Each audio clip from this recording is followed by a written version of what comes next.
Hello दोस्तों, welcome to my channel अवीज Monopoly. And आज हम लोग पढ़ने वाले हैं फिजिकल एंड केमिकल चेंजेस, वो भी इन वन शॉट। तो चलिए इसी के साथ शुरू करते हैं आज की अपनी इस वीडियो को। तो चलिए मेरे दोस्तों, आज हम लोग पढ़ने वाले हैं फिजिकल एंड केमिकल चेंजेस के बारे में कि ये फिजिकल एंड केमिकल चेंजेस होते क्या हैं। ठीक है, चलो शुरू करते हैं। सबसे पहले हम लोगों को समझना है कि ये चेंज होता क्या है। इस पूरे फसाद की जड़, ये पूरे फसाद की जड़, ये जो केमिकल चेंजेस, ये सारे चेंजेस आपको पढ़ने पड़ते हैं ना, इसकी फसाद की जड़ क्या है कि ये चेंज ही क्या होता है। तो सबसे पहले इसी को समझते हैं कि ये व्हाट इज अ चेंज, ये चेंज क्या होता है। चलो, मैंने आपके लिए ब्लैंक पेज लिया था जिससे ना मैं आपको बहुत अच्छे से समझाऊंगा। जैसे कि मान लेते हैं, अच्छा अब एक बात बताओ, चेंज, अब आपने बहुत जगह सुना होगा कि चेंज, एक सेकेंड मार्क थोड़ा कम कर देंगे, आपने काफ़ी जगह सुना होगा कि change is a change, change is a change. मजाक कर रहा हूँ। अब मतलब कहने का मतलब क्या है कि चेंज इज अ चेंज नहीं। देखो, लोग आपको क्या करते हैं, बस एक छोटा सा मोटा मोटा कॉन्सेप्ट बता देते हैं। वो आपको बिल्कुल ऐसा, मतलब रट्टे रट्टू तोता आपको कतई नहीं बनना है। जैसे आप तोते को कुछ भी रटवा दो तो वो उसी को रटता रहता है।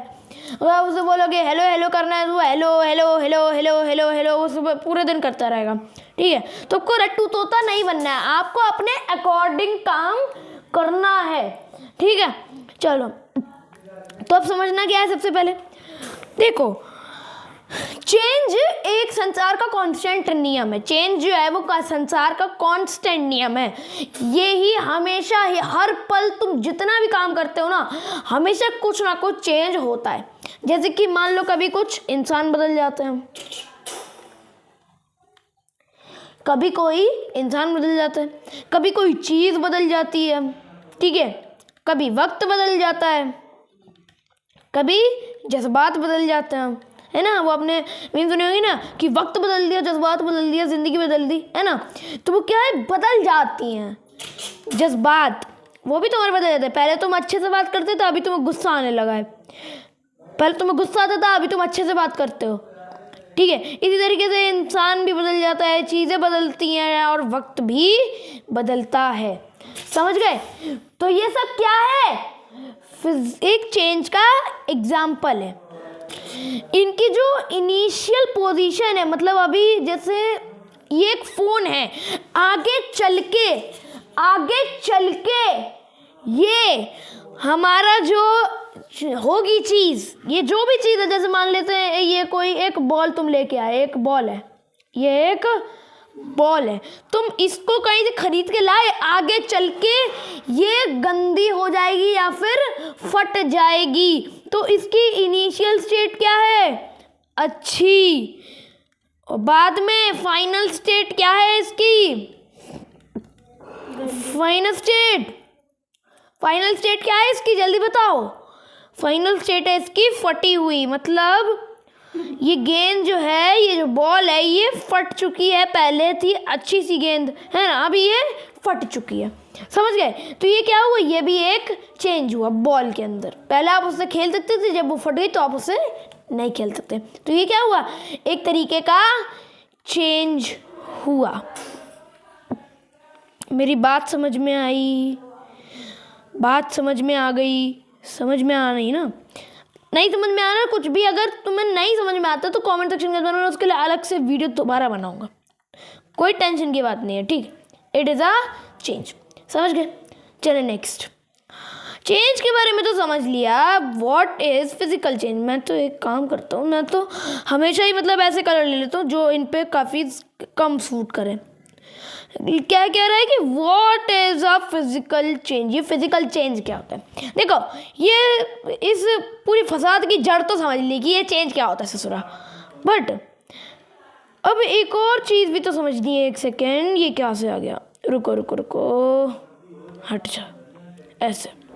तो आप समझना पड़ेगा कि फिजिकल चेंज क्या होता है ससुरा, कि ये फिजिकल चेंज किस किस खेत की मूली है, किस खेत की मूली है।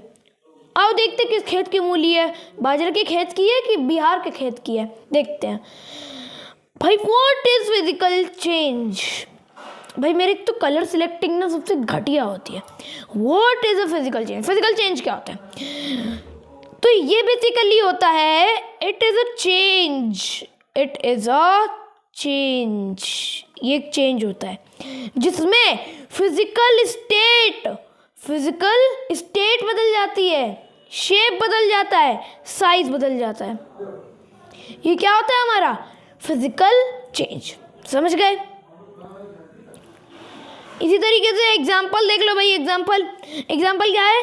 Melting of ice. Ice cube melt हो गई, आइस क्यूब मेल्ट हो गया। आइस जब मेल्ट होती है, जब आइस मेल्ट होती है, एक सेकेंड,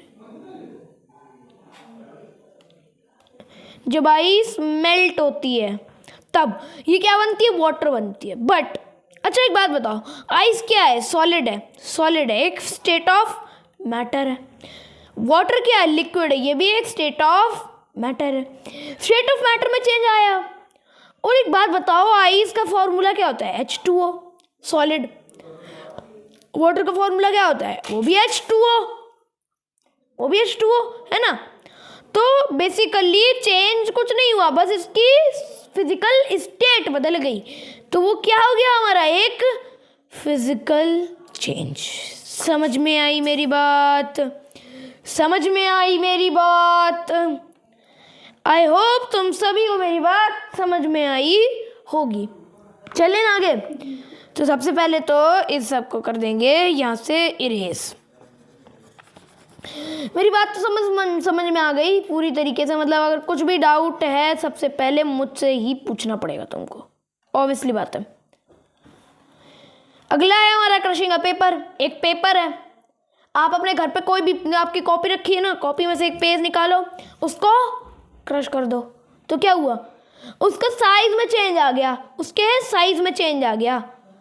बट क्या वो बदला? क्रश होने के बाद भी पेपर है, अभी भी पेपर है। नॉर्मली भी पेपर था, क्रश होने के बाद भी पेपर है। तो इसका मतलब क्रशिंग अ पेपर एक फिजिकल चेंज है। इसी तरीके से मेकिंग अ पेपर प्लेन। जब आप पेपर के प्लेन बनाते हो क्लास के अंदर जब उड़ाने के लिए, तो ये भी क्या होता है? पेपर का पेपर प्लेन बना रहे हो तो पेपर ही है ना, बस उसका तुमने क्या किया? उसका शेप बदल दिया, उसका शेप बदल दिया। समझ में आई ना मेरी बात? तुम सभी को समझ में आ गई होगी। आई होप तुम सबको समझ में आई है। अगर किसी को भी कुछ भी ना समझ में आया हो, मैं कह रहा हूँ तुमसे बार बार, मेरी क्लास में बेशरम बनना सीख जाओ क्वेश्चन पूछने के मामले में। चलते next. What are chemical changes? अब ये क्या है? मोस्ट इम्पोर्टेंट की स्पेलिंग पूरी आपको नहीं दिख रही होगी, तो मैं एक काम करता हूँ, इसको थोड़ा सा छोटा कर लेता हूँ इस तरीके से। देखो, समझ रहे ना, ये एक मोस्ट इम्पॉर्टेंट टॉपिक है, क्योंकि केमिकल चेंज आपके 10th क्लास में भी है, 10th में भी है, 10th में भी है, 9th में भी है, 6th में भी है, 7th में भी है एंड 8th में भी है। और इसी के साथ साथ ये सब तो 11th में भी है, अगर आप आगे चल के साइंस लोगे। और केमिकल चेंजेस किसके फॉर्म में है? 10th और 11th में केमिकल रिएक्शंस के फॉर्म में। समझ गए? तो भाई ये टॉपिक बड़ा इजीली इम्पोर्टेंट है, क्योंकि ये आपकी ज़िंदगी का ना, आपका कभी पीछा नहीं छोड़ने वाला, ये मैं गारंटी के साथ कह रहा हूँ। ये चैप्टर अब तो आपका कभी ज़िंदगी में पीछा तो नहीं छोड़ेगा, ठीक है? पीछा ये नहीं छोड़ने वाला। ये कम से कम आपको 6th, 7th, 9th और 10th में पक्का पढ़ने को मिलने वाला है। कोई दिक्कत, कोई परेशानी नहीं ना? तो चलो फिर, what is a chemical change? ये केमिकल चेंज क्या भला है ससुरा? देखते हैं, देखना इसको थोड़ा सा हम। एक सेकेंड, कहाँ चला जाता है भाई तू? एक सेकेंड, ये कहाँ चला जाता है? चलो मैं बैठ जाता हूँ। इस तरीके से समझ गए? देखो, तो केमिकल चेंज क्या होता है, मैं तुमको सिंपल भाषा में समझाने की कोशिश करूँगा। अगर मैंने क्या है ऑलरेडी ना समझ में है बता देना। ठीक, कोई उसमें शर्माने वाली बात है नहीं, ठीक है। केमिकल चेंज क्या होता है? मान लो आपने अभी तक क्या किया, आपने पेपर लिया, आपने मान लो पेपर लिया और आपने उसको क्या किया, क्रश किया। तो क्रश करने पे क्या हुआ, तब भी वो पेपर ही है। बट अगर तुम पेपर को जला दो, पेपर को जलाओ, पेपर को बर्न कर दिया, तो बर्न करने पे क्या होगा, क्या तब भी पेपर रहेगा? नहीं, तब भी पेपर नहीं रहेगा। वो क्या रहेगा, एक ऐश। ऐश बोले तो क्या, राख। ऐश बोले तो राख। समझ गए? पेपर बर्न होने पे ऐश देता है, बट पेपर क्रश होने पे पेपर देता है। जब सब्सटेंस का फॉर्मूला ही, मतलब उसकी पूरी केमिकल कॉम्पोजिशन ही बदल जाए, जैसे कि पेपर कुछ था, ऐश कुछ है, पेपर सफेद रंग की थी, ऐश काले रंग की है, बट पूरी तरीके से क्या हुआ, इसमें केमिकल कॉम्पोजिशन बदल गया। केमिकल कॉम्पोजिशन बदल गया, ठीक है। तो जैसे ही केमिकल कॉम्पोजिशन बदला, वो एक केमिकल चेंज होगा। समझ में आई मेरी बात कि नहीं आई? समझ में आई मेरी बात कि नहीं आई? आयो, तुम सबको मेरी बात समझ में आई है? बहुत ही इजी टॉपिक है। एंड लास्टली एक मोस्ट इम्पोर्टेंट टॉपिक की चर्चा मुझे तुम लोगों के साथ कर रही थी कि जो रस्ट होता है, रस्ट, मैंने एक वीडियो के अंदर जिक्र भी किया था इसका, इसी वजह से मैं ये वीडियो लेके आया हूँ। रस्ट, अब ये रस्ट क्या होती है और इसको कैसे आप प्रिवेंट कर सकते हो, इसके तरीके, ये रस्ट होती क्या है और इसको प्रिवेंट कैसे किया जा सकता है। देखो, रस्ट हमेशा आयरन के ऑब्जेक्ट्स पे लगती है, आयरन ऑब्जेक्ट्स पे लगती है। रस्ट किस पे लगती है? आयरन ऑब्जेक्ट्स पे लगती है। समझ गए? आयरन ऑब्जेक्ट्स पे लगती है। अच्छा, जब आयरन ऑब्जेक्ट्स पे तो लग गई, उसमें कोई प्रॉब्लम वाली बात है नहीं, है ना? बट ये जो आयरन ऑब्जेक्ट्स है, ये किस वजह से रस्ट हो रहे हैं? कोई वजह तो होगी ना।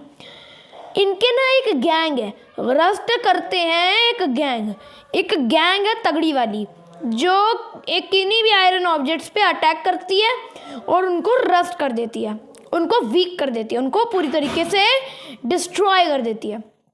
कौन सी गैंग है वो? Air and moisture. ये खतरनाक गैंग है जो आयरन के ऑब्जेक्ट्स को बड़ी तगड़ी तरीके से इफेक्ट करती है। और अगर हम ज़्यादा दिन तक आयरन के ऑब्जेक्ट्स को इनके एक्सपोजर में रखेंगे तो क्या होगा, जैसे आपने देखा होगा, आयरन की जो बेंचेस होती हैं, आयरन की जो बेंचेस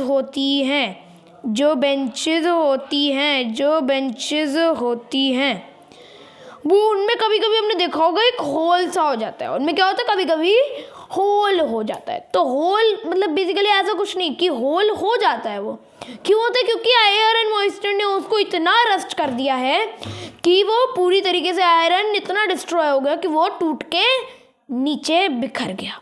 समझ गए? इसीलिए कहा जाता है कि आयरन के ऑब्जेक्ट्स को कभी एयर के कांटेक्ट में नहीं रखे जाते हैं।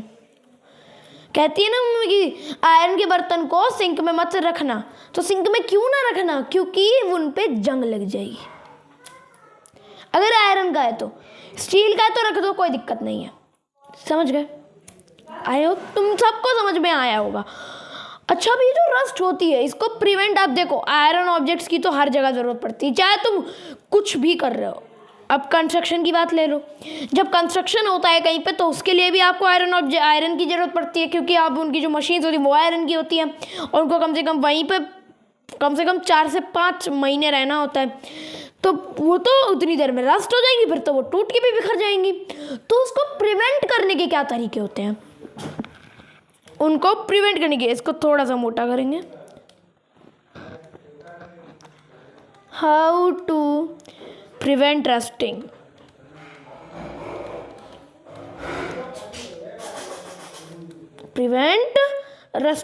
और रस्टिंग को कैसे प्रिवेंट करें? अगर रस्टिंग को प्रिवेंट करना ही है ना, तो बस एक तरीका मैं बताऊंगा, ठीक है, ज़्यादा उसमें कोई, आपको ये 10th क्लास में और अच्छे से डिटेल में पढ़ने को मिलेगा। जब आप मेटल्स एंड नॉन मेटल्स के बारे में पढ़ोगे तब आपको बहुत अच्छे से बताया जाएगा ये तरीका। वो है गैल्वनाइजेशन। क्या है वो? गैल्वनाइजेशन। इसमें क्या किया जाता है? इस गैल्वनाइजेशन मेथड में क्या किया जाता है बताता हूँ। इसको थोड़ा सा छोटा करेंगे, इसको साइड में करेंगे। हाउ टू प्रिवेंट रस्टिंग, मतलब गैल्वनाइजेशन करना है। अब गैल्वनाइजेशन होगा कैसे? गैल्वनाइजेशन किस खेत की मूली है और कैसे हम इसको सॉल्व करें, सुनना। गैल्वनाइजेशन में आप कुछ नहीं करते हो। बेसिकली जब आपसे गैल्वनाइजेशन करनी हो, जैसे आपको आयरन का ऑब्जेक्ट दे रखा है कोई, उस पे आप ना जिंक की कोटिंग कर देते हो, जिंक की कोटिंग कर देते हो। कहने का मतलब आप उसमें अक्सर आपने देखा होगा कि जो लोग आयरन के ऑब्जेक्ट्स का इस्तेमाल बहुत ही ज़्यादा करते हैं वो हमेशा आयरन के ऊपर एक कोटिंग करते हैं। किसकी वो होती है कोटिंग? वो जिंक की कोटिंग होती है। वो किसकी कोटिंग होती है? जिंक की। क्यों जिंक की कोटिंग की जाती है? क्योंकि जिंक जो होती है ना वो एयर एंड मॉइस्चर को अपने से रिएक्ट ही नहीं करने देती। जैसे कि आप सभी को पता है कि जिंक एक नॉन रिएक्टिव मेटल होता है, ठीक है। आप जब आगे जाओगे तो बहुत अच्छे से समझ में आएगी ये सारी चीज़ें जब आप रिएक्टिविटी सीरीज पढ़ोगे, ठीक है। इसके लिए भी मैं अलग से एक शॉर्ट या तो वीडियो अपलोड कर दूंगा। इसकी भी एक ट्रिक होती है याद करने की, वो मैं आपको बहुत जल्दी बताऊंगा, ठीक है। उसके लिए आपको करना क्या है? पहले ये बताओ तुमने अभी तक सब्सक्राइब किया कि नहीं किया? मुझे ये लगता है कि कोई मतलब आके बस वीडियो देख के तुम लोग चले जाते हो, कोई मतलब लाइक नहीं, कोई सब्सक्राइब नहीं। चल क्या रहा है? सब्सक्राइब क्यों नहीं करते? सब्सक्राइब करो, अभी नीचे लाल कलर का बटन दिख रहा है उसको जाके दबा दो, ठीक है। चलो फिर, तो जो जिंक होती है ना, जो जिंक, वो जो जिंक आयरन एंड मॉइस्चर को अंदर आने ही नहीं देती। और आयरन क्या होता है? मस्त अपना अंदर चिल मारता है, मस्त अपना अंदर चिल मारता है, चिल मारता है, ठीक है। बैठा है और कह रहे कि हाँ जिंक तो आयरन मॉइस्चर को भगा रहे, मैं तो मस्त आराम से बैठ के आराम करूँगा, हैं।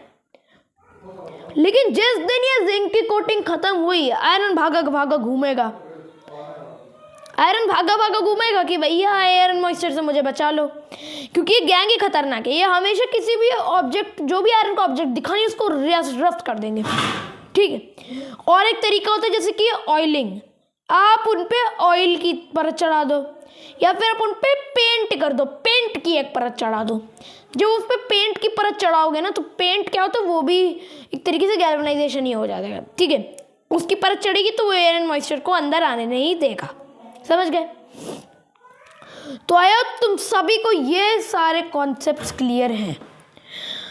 तो भैया last slide, thank you, yes thank you. ये कौन है? ये कौन है जल्दी बताओ? ये हमारे रोहन के नए अवतार है, रोहन के छोटे भाई मोहन। ये रोहन के छोटे भाई हैं। आज हम उनकी, वो मोहन तो क्लास में आए नहीं भाई, रोहन तो क्लास में आए नहीं, आज मोहन जी आए थे। आज मोहन, ये छोटू से मोहन आए थे हमारी क्लास में। आपने इनको स्टार्टिंग में भी देखा होगा। ये रहे मोहन, ये मोहन है, ठीक है।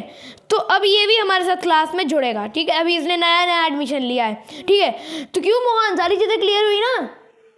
हाँ चलो, मोहन को तो क्लियर है। अगर आपको भी क्लियर है तो जा करके अभी फटाफट से वीडियो को लाइक ज़रूर कर देना, ठीक है। और अगर आप नए हो तो, अगर आप पहली बार ये वीडियो देख रहे हो, मतलब पहली बार आपने ऐसी PPTs के थ्रू आपने पढ़ते हुए देखा है, पढ़ते हुए आपने पढ़ा है एक बार भी, तो आप please you make sure you subscribe.